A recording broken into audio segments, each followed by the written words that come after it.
Le lave-linge, c'est comme ça qu'on surnommait le Samsung SGH A300 à cause de son écran externe en forme de hublot. Bienvenue les passionnés, bonjour, j'espère que vous allez bien. Je vous souhaite vraiment la bienvenue dans cette toute nouvelle vidéo dans laquelle nous allons faire la présentation de ce magnifique Samsung SGH A300. Design unique, fonctionnalité, anecdote, je vais tout vous révéler, c'est parti.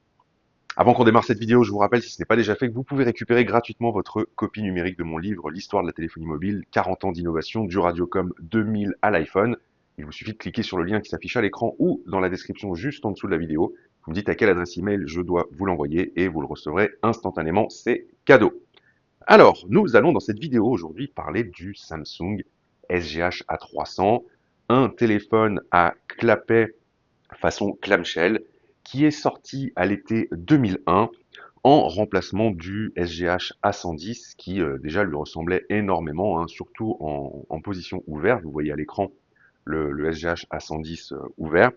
Et ce téléphone, en fait, ce Samsung SGH A300 vient concurrencer la gamme V Point de chez Motorola. Et oui, Motorola en 1999 a sorti le V3688 qui était le remplaçant du StarTAC en version bien sûr plus moderne et surtout bibande.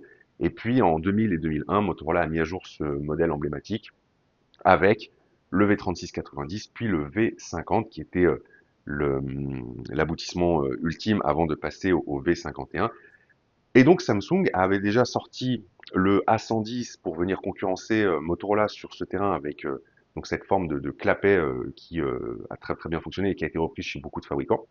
Et puis en 2001, révolution, en tout cas grosse innovation, puisque Samsung, en sortant ce modèle, amène quelque chose qui paraît anodin mais qui va tout changer et qui va ensuite inspirer masse de téléphones à clapet, c'est l'écran externe. C'est donc le fait d'avoir un double écran qui permet de lire des informations essentielles sans avoir besoin d'ouvrir le téléphone.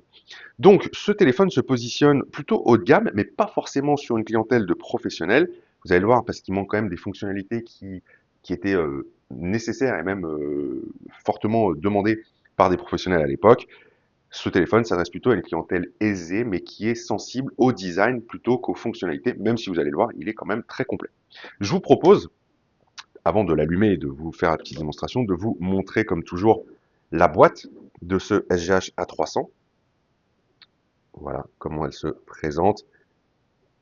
Bon, ici elle est un petit peu abîmée, hein. En même temps, vu l'âge, c'est pas surprenant. Et puis, quand on ouvre la boîte, eh bien, comme toujours, la fameuse notice d'utilisation. C'est marrant hein, parce que c'est quand même assez complet. Aujourd'hui, quand vous achetez un smartphone, il n'y a plus de notice, hein, c'est fini. La documentation avec la garantie, etc. Et puis, le Samsung. Alors, j'ai un autre modèle, effectivement, avec donc le chargeur, le kit piéton, le téléphone qui était là. Et le téléphone était livré de base avec deux batteries, ce qui était quand même extrêmement bien. Alors, on va en parler, mais c'est vrai que la batterie sur ce modèle n'était pas le point fort enfin, l'autonomie n'était pas le point fort de ce modèle. Donc, c'était pas du luxe, finalement, d'avoir deux batteries livrées de série avec ce téléphone. Alors, c'est parti pour la démonstration et le tour du propriétaire de ce magnifique A300. Donc, vous voyez, gris métallisé. Il faut savoir que ce téléphone reprend le design, donc je vous le disais, de son prédécesseur, le A110, avec seulement 8 cm de hauteur en clapet fermé comme ça. Bon, sans tenir compte de l'antenne, bien évidemment, mais vous voyez, hein, je vous le mets en comparaison dans ma main. Voilà, ce téléphone est vraiment tout petit. On a le port infrarouge ici, on a les boutons de volume qui se trouvent ici, et puis voilà, on a quelque chose, on a la prise casque qui se trouve ici. Et puis c'est somme toute assez simple, hein, la prise pour le chargeur, la batterie qui s'enlève extrêmement facilement comme ça, la SIM, la batterie, à une époque où on pouvait juste changer sa batterie en 2 secondes. Et voici donc le SGH A300 une fois qu'il est ouvert. Alors ce modèle a un peu, pas super bien vieilli parce que vous voyez que le plastique a un peu jauni, mais c'est pas grave, ça ne nous empêchera pas de le découvrir ensemble. On a un téléphone voilà, avec un design qui est simple, mais qui est élégant, qui est très sympa. Et puis somme toute assez pratique à utiliser. Alors, on va le démarrer ensemble. Petit message de personnalisation, vous voyez, c'est original. Et voilà, on a donc, alors j'espère qu'on voit bien, ouais. Donc, on a un écran qui est assez lisible, hein, parce qu'on a quand même 7 lignes de 16 caractères. On a un écran, vous le voyez, qui est de, enfin, je sais pas si vous vous rendez bien compte à l'écran, mais qui, pour l'époque, est de très bonne qualité. Je veux dire, c'est pas pixelisé, c'est clean, c'est bien organisé, il n'y a pas de problème. On a donc ici une touche de menu, on a ici une sorte de joystick qui permet de naviguer dans les menus et puis aussi d'accéder à quelques fonctions, genre le WAP directement. Et puis on a ici un autre bouton, vous voyez, on a un design qui est quand même symétrique. On a ici un autre bouton qui permet d'accéder aux fonctions droites, donc en l'occurrence ici c'est le répertoire en direct. Le menu, puisque je vous en parlais, eh bien, vous voyez qu'on est sur un menu qui est ergonomique avec des icônes, donc ça c'est très bien, c'est franchement. Bon, ça commence à se démocratiser à l'époque, mais on a quelque chose de clean. Bon, là, j'ai mis une puce SFR, donc on a les services SFR, le compteur d'appel, les SMS, et vous voyez que si je vais vers la droite, on se retrouve directement dans le sous-menu, donc c'est quand même extrêmement bien. Je ne sais pas si j'ai des messages là-dessus. Boîte de réception, non, aucun message à lire. Bon, vous voyez qu'on est quand même sur quelque chose de pratique, donc on peut naviguer facilement. On a le menu avec les sonneries. Alors, allons voir ce qu'on a comme sonnerie.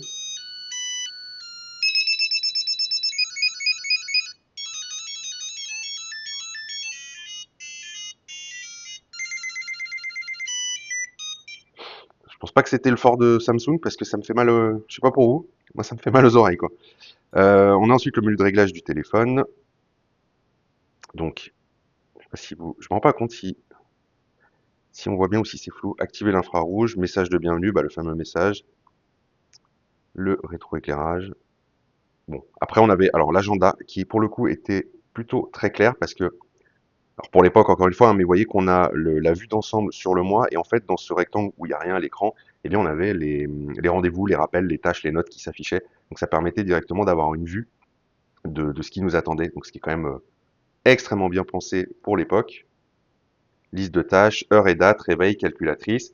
On a son numéro en mémoire dans ce téléphone, on a 5 groupes d'appels, donc vous savez, travail, amis, famille, 48 sonneries, donc je vous ai pas fait les 48, hein, je vous ai fait grâce plus 2 qui sont personnalisables. On avait la possibilité, notamment avec l'écran extérieur, d'être prévenu. Donc vous voyez les infos de base, hein, la batterie, le réseau, est-ce qu'on est en vibreur, silencieux ou pas, l'heure, la date, donc voilà. Mais c'était une véritable innovation puisque ce modèle a été le tout premier à le proposer. Après, ça a été repris chez tout le monde, hein, notamment chez Motorola. Mais c'est vrai que c'est quand même extrêmement pratique, on sait directement qui nous appelle. Et ce que je vous disais, c'est qu'il y avait la possibilité sur ce téléphone d'être prévenu d'un appel uniquement par un voyant lumineux. Donc ici, on a une petite diode. Et donc, on a la possibilité de couper complètement sonnerie vibreur et d'avoir juste le voyant qui clignote pour que ce soit assez discret. Je vous disais en termes de fonctionnalité, eh bien, SMS, réveil, calculatrice, agenda. Donc, on est sur quelque chose qui est plutôt complet. Par contre, on n'a pas de jeu. Alors, vous allez me dire, bon, à l'époque, les jeux, c'est pas forcément le truc le plus important, mais néanmoins, je crois qu'à quasiment tous les mobiles en proposaient, ne serait-ce que pour passer un petit peu le temps. Il n'y avait surtout pas de fonction main libre et pas de fonction de commande vocale, ce qui, pour une clientèle professionnelle, était quand même quelque chose de très important. C'est pour ça que je vous dis que c'est un téléphone qui se voulait de par le positionnement haut de gamme, mais qui n'était pas forcément destiné à une clientèle pro, qui était plutôt destiné à une clientèle en recherche d'un objet design, d'un objet statutaire.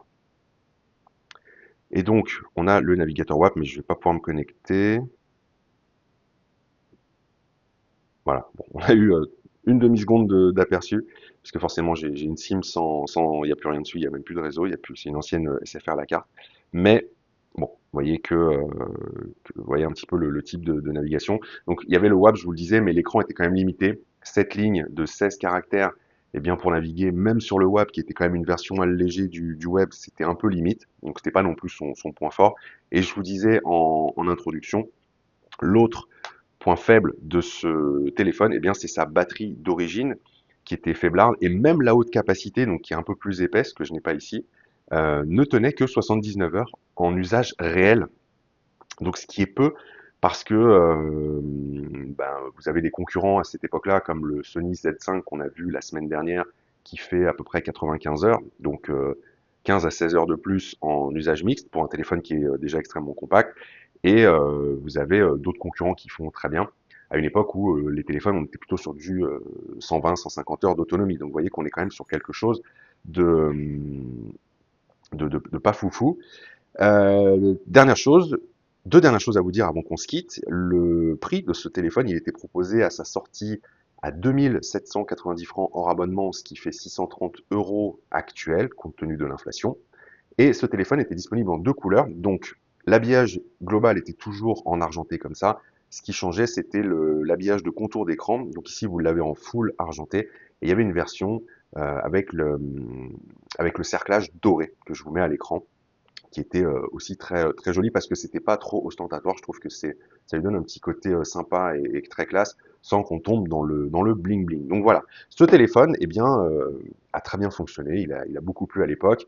Et puis après, voilà, il aura des remplaçants. Samsung va sortir beaucoup de téléphones à clapet durant la décennie 2000 jusqu'à l'arrivée des smartphones, avec toujours ce modèle de double écran. Je vous le disais, Motorola va ensuite lui emboîter le pas et faire la même chose.